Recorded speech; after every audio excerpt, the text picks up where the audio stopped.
Is the first step in recovery. You know, it's the first step in recovery, but it's not the first of the 12 steps. Are they up here? Which steps? This one? Yeah. The first of the 12 steps is a totally different step, though often confused. The first step in recovery is to fully concede to our innermost self that we're alcoholic. And when I got here, I couldn't do that. Or didn't know about it, didn't know what to do, didn't know how to do it, didn't know nothing about nothing. When I got to Alcoholics Anonymous, I was so sick, I didn't even know I was sick. Do you know how sick that is? Do you know how sick it is to be so sick that you don't know you're sick? That's really sick. So if you're in here tonight wondering whether you is or whether you isn't a real alcoholic or not, I want you to know that I can relate to being as sick as you don't think you are. You know, really sick. And I never knew. I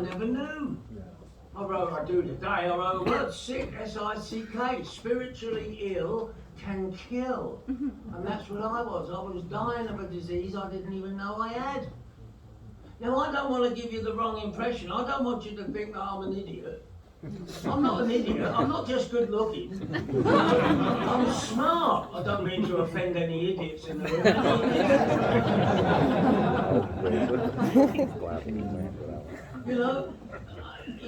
And yet I was dying of a disease I didn't even know I had.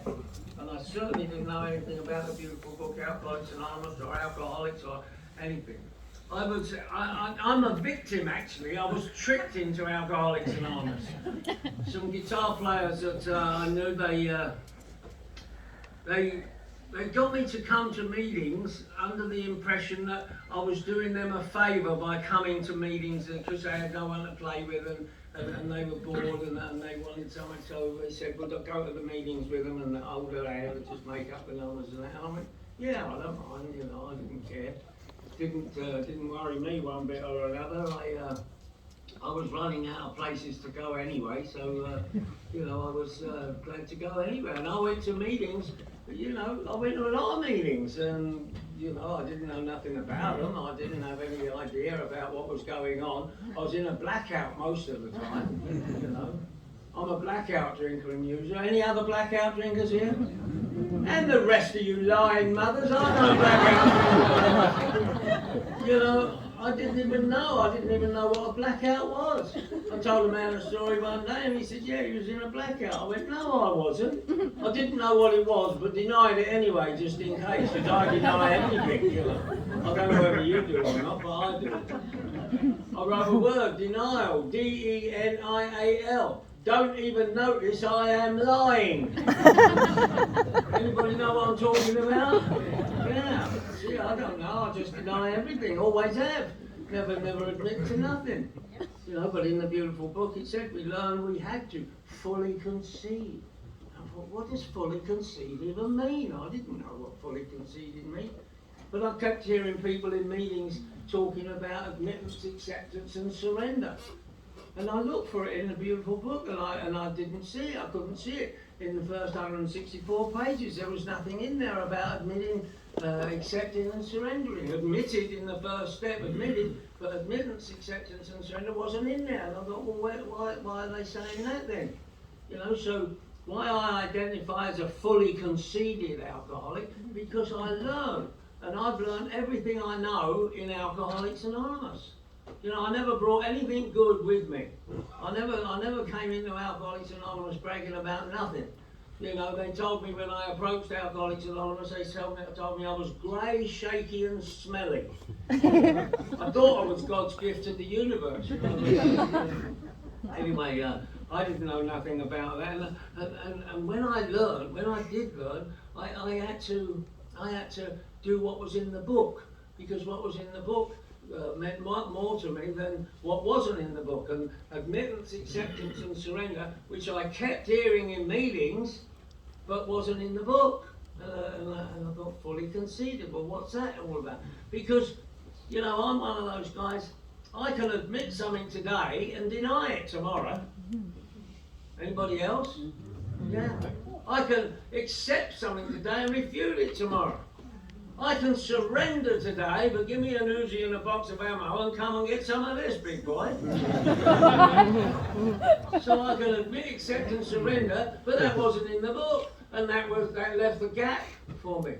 I learned that fully conceding, which was in the book, but not being talked about in the meetings, was, a totally different deal. To fully concede to my innermost self. That left no argument, no debate, no, can we talk about it? No, can I put whiskey in milk? No, can I have a cold one on a hot day? There was no argument or debate or discussion. There was no, no, fully concede to all the way to the stone. As my friends in Pink Floyd wrote about, all the way to the stone, the gravestone. Fully conceded. It's a done deal. And that's what I wanted to do, and that's what I did. And I learned that in Alcoholics Anonymous. I never brought that in here with me. It didn't bring anything good in with me. But at the time when I was going to those meetings in a blackout and drinking and drugging and what have you, there's one thing that I was glad about at that time, and I'm sad about it now because Cocaine Anonymous has just passed 40 years, and I was invited to the first ever meeting of Cocaine Anonymous by Johnny, who started it, started the damn thing, and he said, "We'll start meeting Cocaine Anonymous." He said, "I want you to come." I said, "Screw that, I ain't going." When I was asked to go for myself for a reason, I didn't want to go. I didn't mind going along just to play around and stuff, but I regret that. I regret not going to that first ever meeting, but I stuck around and went to plenty of others later on. And, we learned, as Nanette mentioned, we learned that we're in the No Matter What Club. And Johnny taught us about that. And, he taught us that we don't drink and drug no matter what. No matter what. But guess what? What he taught us when we were new, he proved why we need to learn it at 17 and a half years, and he OD'd and died.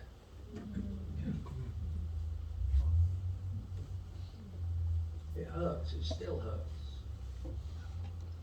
So we don't drink and drug no matter what. Drugs, D-R-U-G-S, devil's revenge upon God's subjects.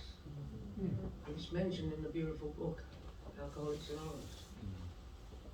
I love this book, Alcoholics Anonymous. Do you know what Alcoholics Anonymous means to me? Alcoholics Anonymous. A-L-C-O-H-O-L-I-C-S,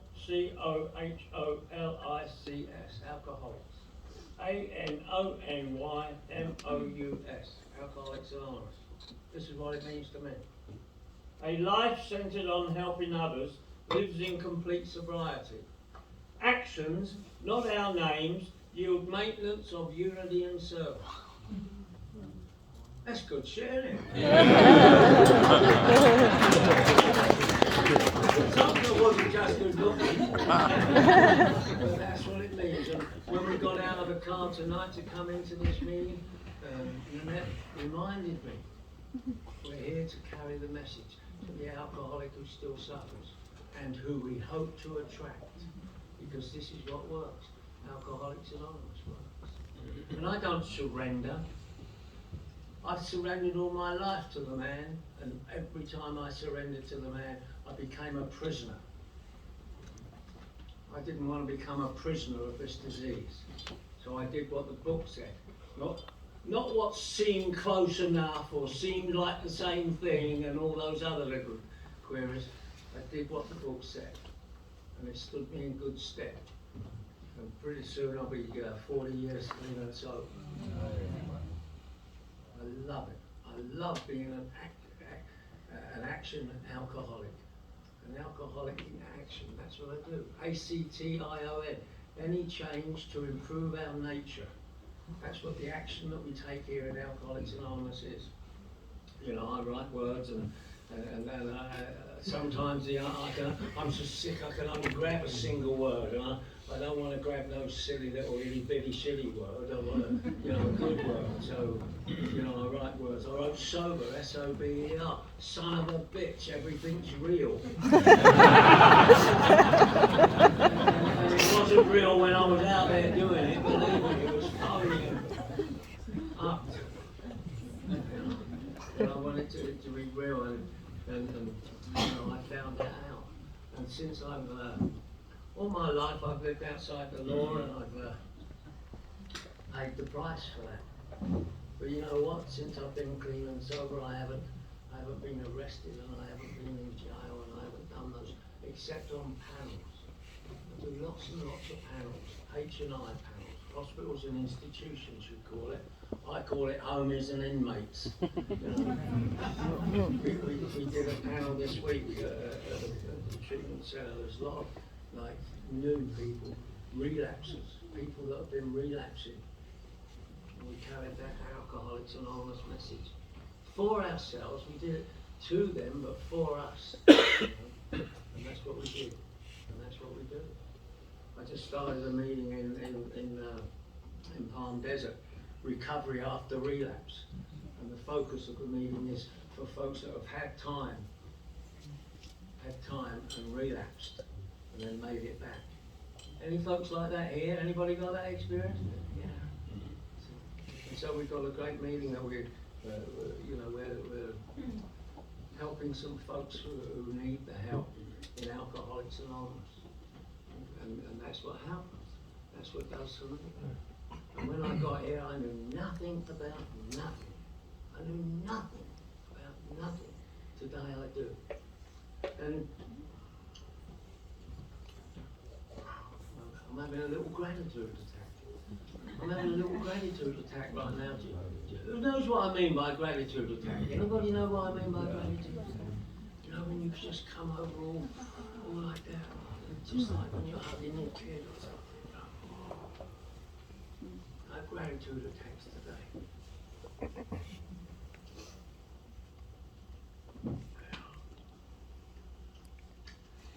Thank God for the new folk that stood up tonight. I want to tell you how welcome you are, how much I love you. Saved my life in the beginning. You know, we say saved our life and stuff like that, but in the beginning I didn't know that. I didn't know. I've heard some folk here that I haven't seen here for a long time. I haven't been here for a long time. Been there several times, but didn't know. And a couple of people in here thanked me for saving their life. They said, "You saved my life." I don't save lives. I don't do that. I'm just an active member of Alcoholics Anonymous, doing what you guys taught me and what you said pass on. And then in the beginning, when I was like relatively new, I used to keep all my troops. I was sponsoring 12 guys, and I used to keep all my troops on steps 1, 2, and 3. You know, 1, 2, 3. Called it the AA walks. 1, 2, 3, 1, 2, 3. You know, and kept them in that. And one day, one of my guys came by and he said, "Wow, Micky, it really works, doesn't it?" He said, I said, "What?" He said, "Well, you know, I was doing the 1, 2, 3. He said, in the beautiful book, he said, that my decision was an important one. It had a little permanent effect, and that's followed by strenuous effort to face and be rid of the things that have been blocking us." He said, "So I went on to step 4. I said, "I never told you to do step 4. He said, "Well, I did it." He said it in the book. He said, and I went on to do it. He said, "I did quite a lot of it." He said, "I ain't stopping it now." I thought, shit, I better do my own. On my own. You know? So we all need each other, don't we? And I've got news for you. You know, I love the humour in Alcoholics Anonymous, and we're not a glum lot, and as you can tell from my hat, we're all 62. You know, don't take yourselves so damn seriously. But I'll give you a little clue if you're wondering whether you is or whether you isn't a real alcoholic or not. You better not have laughed in here tonight. They say if you're laughing, you're relating, and if you're relating to a sick bastard like me, there ain't no doubt about you, pal. I don't get through to no well people. Well people don't laugh at my shit. My mum don't laugh at my shit. You know, before the epidemic, I used to go up and see my mum every year, and first thing I do when I hit the shores, I go round and I knock her up and I tell her, Mum, I'm whatever year it is, 8 years, 30 years sober. Mum, I'm 8 years sober. She says, so's the cat. She don't give me no pat on the back that I'm doing something I shouldn't have done anyway. She said, I'm going to bingo. But she's not one of us. But we are. See, and we relate, don't we? We come together and we relate. Alcoholics helping each other. And we say a lot about one alcoholic talking to another alcoholic, and we talk about it as if it's some big deal, but you know, that's not what happened. You know, alcoholics have always talked to other alcoholics.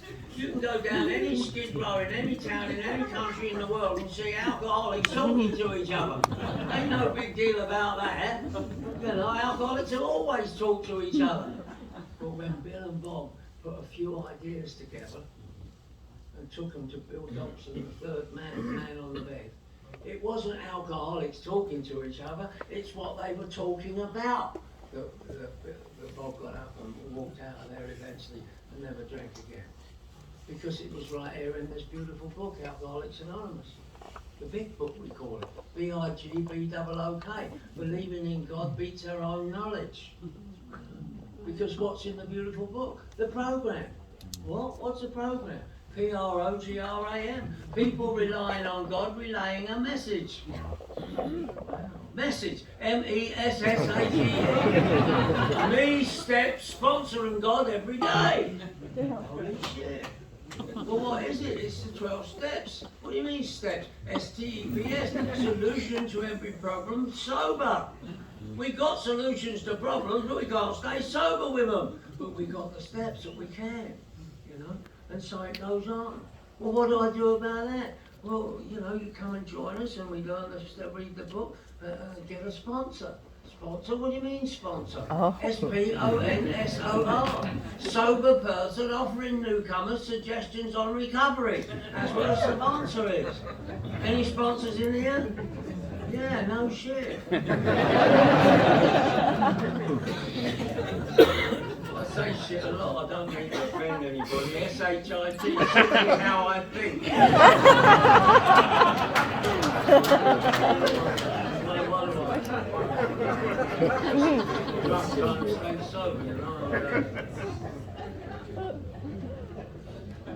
When our secretary making the announcement saying that you guys record this thing, took me back.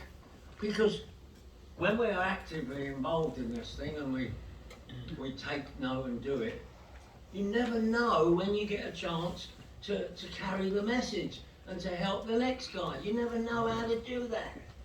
We never know for sure. We just follow the directions. And when he said that you record this, it took me back a few years. I was doing a talk down in San Diego one night, and San Diego, they ought to have the best program in the world, don't they? Because if you look at San Diego, it's actually insane diet ego, you know. And I did this talk down there, and when I was leaving, I was living in the valley at the time, and the guy gave me a cassette. That's how long ago it was, a cassette. And he said, oh, here's a copy of the talk you just did. I went, oh, wow, that's cool. Yeah, I recorded it. So I had a couple of hour drive home and I popped the cassette into my car and I was listening to the talk that I'd just done and I started getting into it. I thought, shit, this is good shit.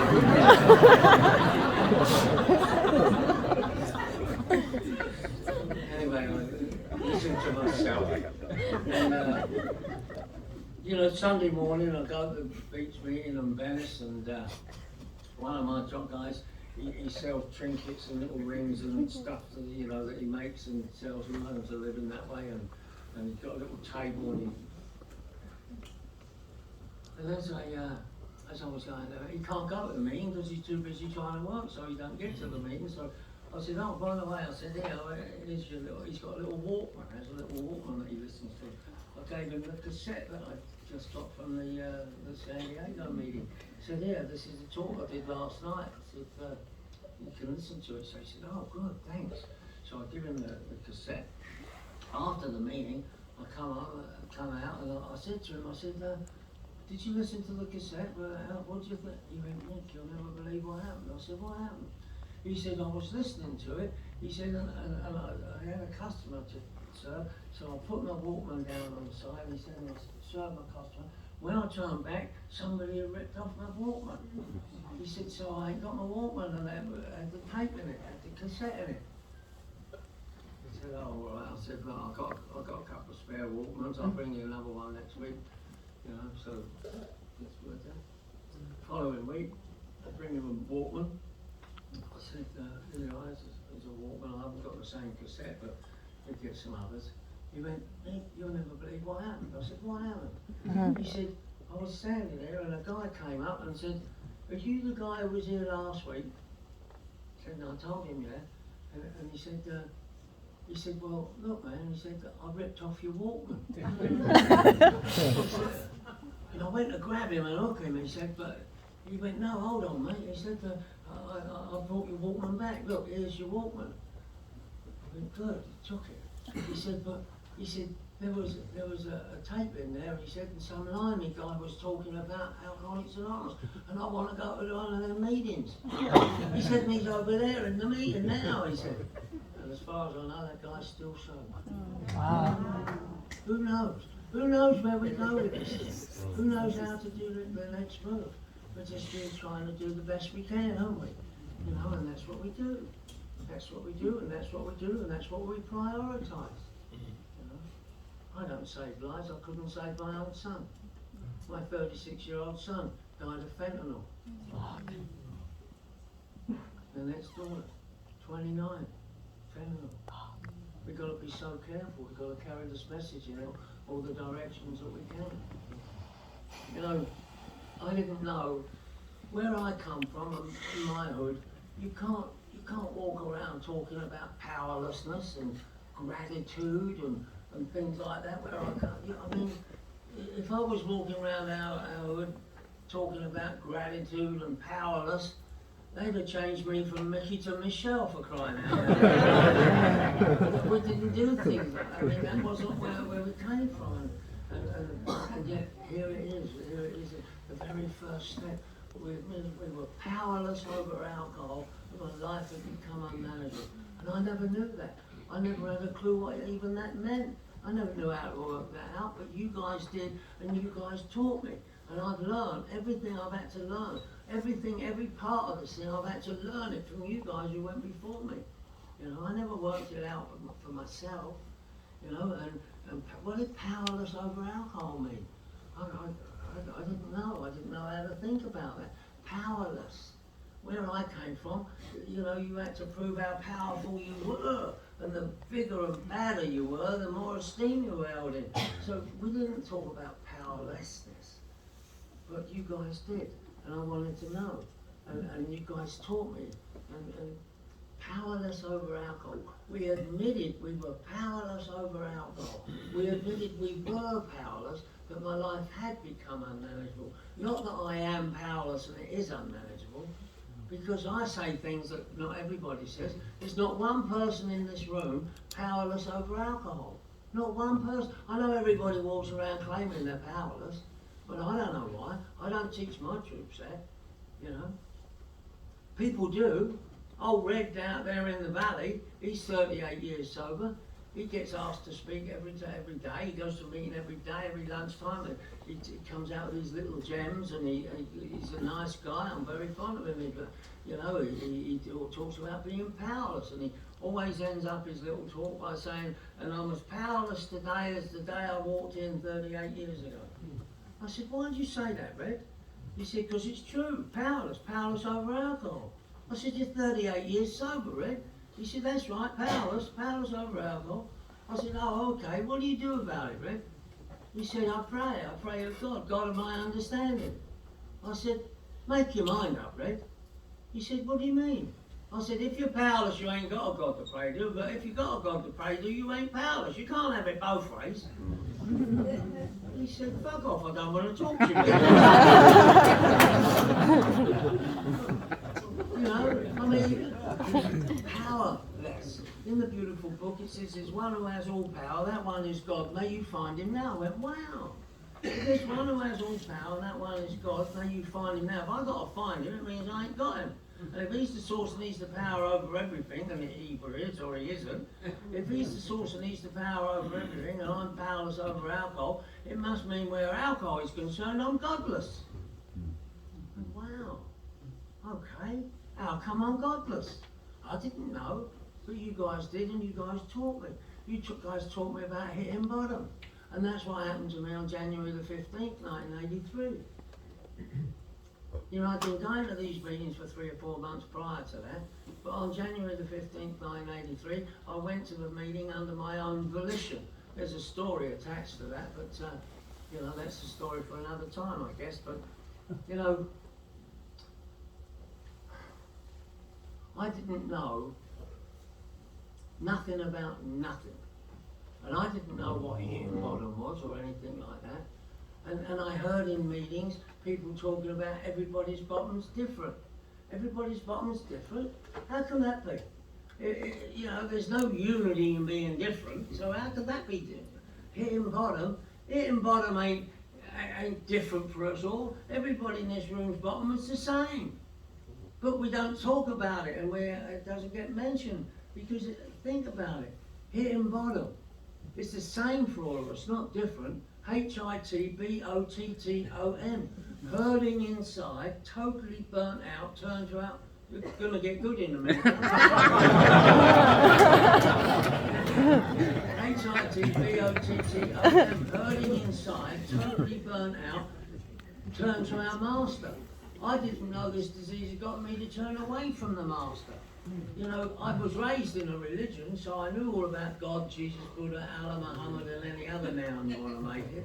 But I didn't know. I had no idea that this disease called alcoholism got me to turn away from the master. And what happened on January the 15th, 1983 was I hit bottom. And why I'm blessed is because I had the gift of desperation. I never wrote God, gift of desperation, G-O-D. I wrote all those other words for God, but I never wrote that one, but I'm glad I had it. I had the gift of desperation. And you know, this disease had me by the short ones. And this disease, over a long period of time, sometimes quickly and sometimes slowly, got me to abandon God and spirituality, so that it became the power in my life, dictating and dominating everything I say, do, think and feel. And in and of myself, I was helpless, hopeless and powerless to resist its demands, and had to do what it wanted me to do, which was drink. I didn't know that. I never knew that. I never knew I was in the grips of a fatal disease called alcoholism. How would I know? I couldn't work it out for myself, and you know, I hadn't met you guys yet. And on January the 15th, 1983, you know, I was broke, busted, disgusted, and not to be trusted. But you know, I had a lot further to go down than I was at. You know, and I had the gift of desperation, and I was hurting so bad. I was hurting so bad. And I can remember very clearly, without knowing what I was saying, or without knowing who I was saying it to, and without knowing what the consequences and results of what I was saying was going to be, I can remember in desperation going, "Help me, please help me, what's wrong with me?" And ask for help from outside of myself. Anybody know what I'm talking about? ASK, Earth Saving Kit. Help, H-E-L-P, His ever-loving presence. And although this disease has gotten me to abandon God, God hadn't abandoned me. And when I turned back to him and asked for help, he seemed to say to me, "Mick, you silly bastard, I've been waiting for you to ask. Now get yourself over that 12-step fellowship." He sent me to you.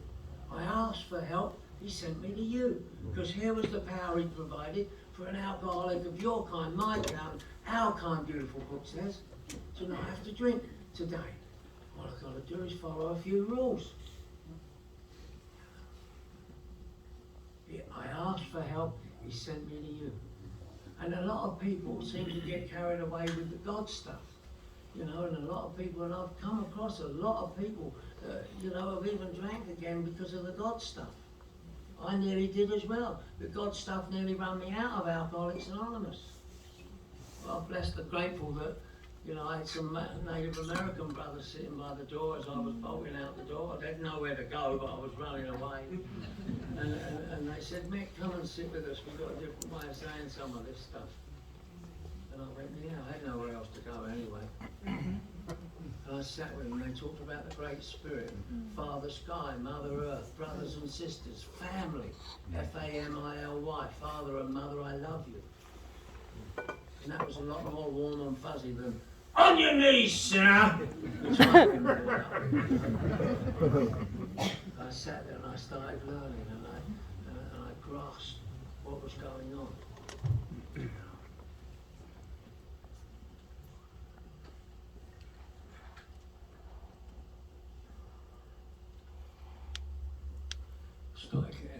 Started getting active, started reading the book, started being who I was, and I was blessed and grateful,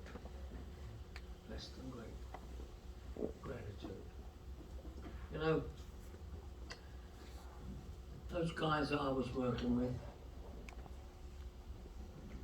privilege, what a privilege, absolute privilege. I loved being an active member of Alcoholics Anonymous. It was so exciting, late 82, 83. Alcoholics Anonymous had a lot of people coming in, there was a lot of celebs and Christ knows what else. It was great. And we were all actively involved. Like Nanette was talking about, you know, carrying the book around, doing commitments. We were all active and doing this stuff. And it was fun.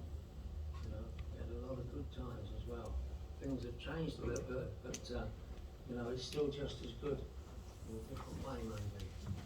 You know, and you guys saved my life. Very grateful. I can't see the clock. What's that clock say down there? Oh, does it? Thanks.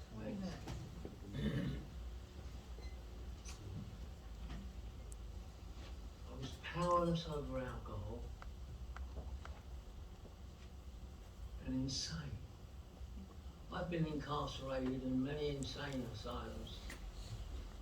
I know all about Nurse Ratchet. Anybody else know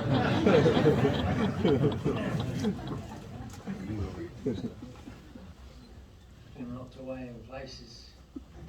You know, they knew how to bash me up. They knew how to hurt me. They knew how to chain me to padded cells. They knew how to shoot me up with tranks. But they never knew what was wrong with me. And they certainly didn't know what to do about it. But you guys did. You guys did. You guys, you know, you knew because we'd all carried the message along the way. God gifted. And I got here. And the insanity, they never ever told me what I learned about insanity. They knew how to lock me up for being insane. And I guess I was insane. I remember way back when they wanted to hang me. They wanted to hang me. The prosecuting counsel said to the jury in the Old Bailey, which is the #1 criminal court in England,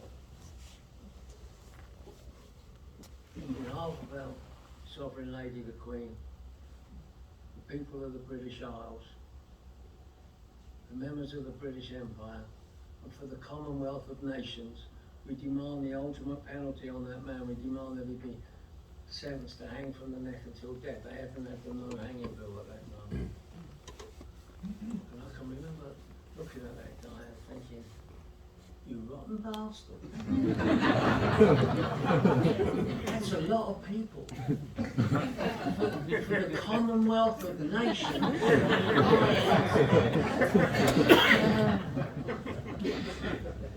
Well, we had a way of beating that, and I'm not guilty.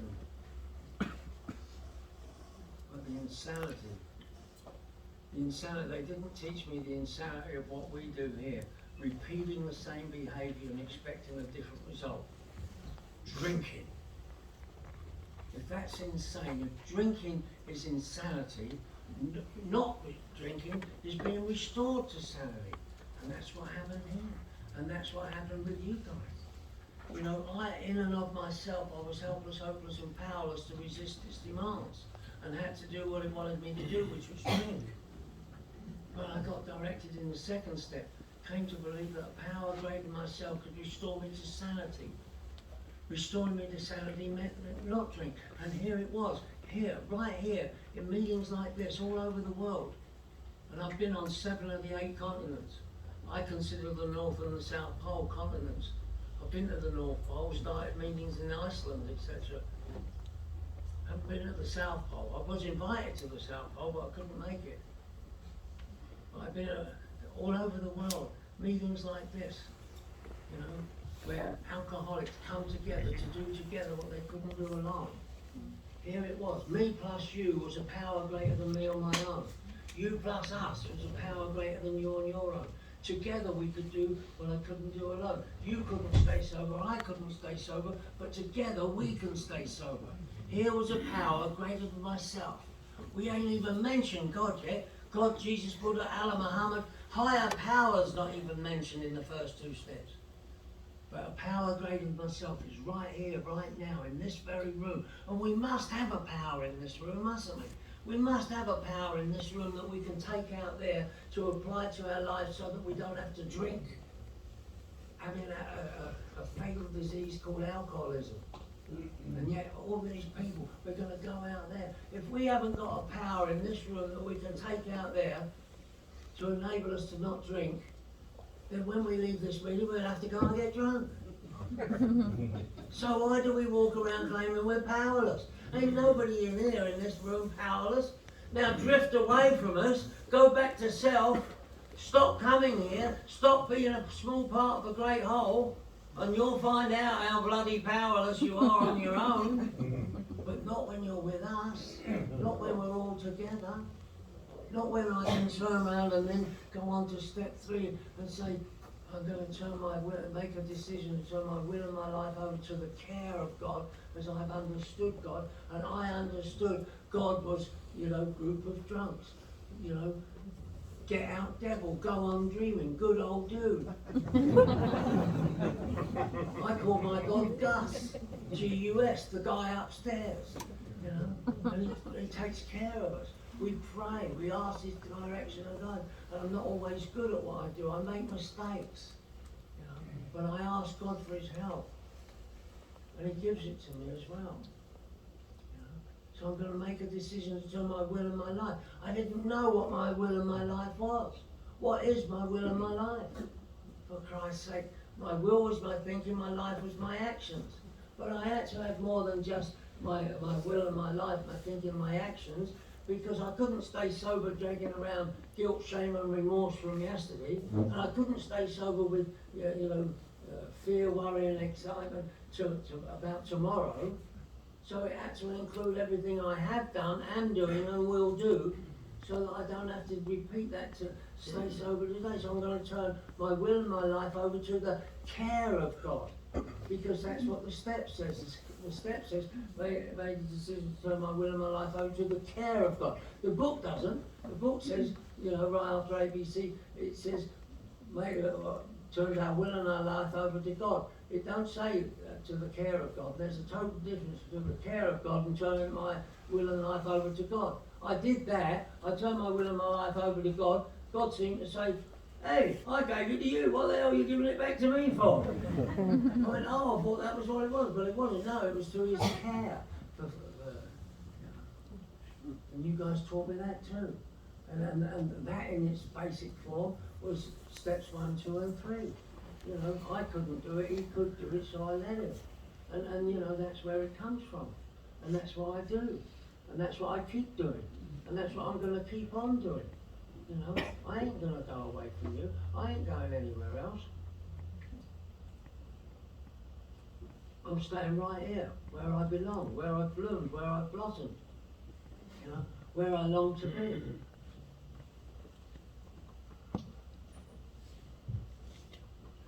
I've got about a dozen things going on in my head. And I know I haven't got time to talk about them. But there's so much, there is so much to live and respect about Alcoholics Anonymous. I absolutely love being an active member of Alcoholics Anonymous.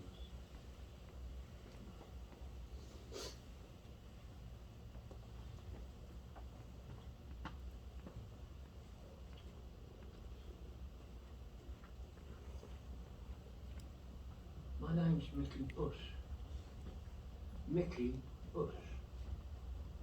Puts me somewhere between a mouse and a president.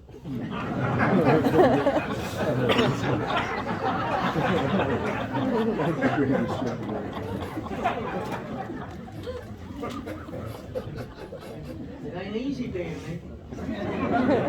Yeah.